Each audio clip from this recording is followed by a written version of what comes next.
నా పేరు గాయత్రి అండి.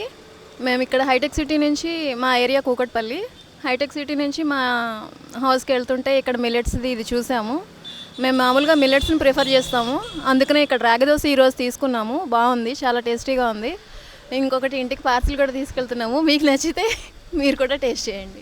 బాగుంది, చాలా బాగుంది. నా పేరు శివరాజ్ అండి. ఇక్కడ మీది ఏరియా పేరు ఐడిపిఎల్ చెరువు. మా షాప్ పేరు జస్ట్ మిల్లెట్స్.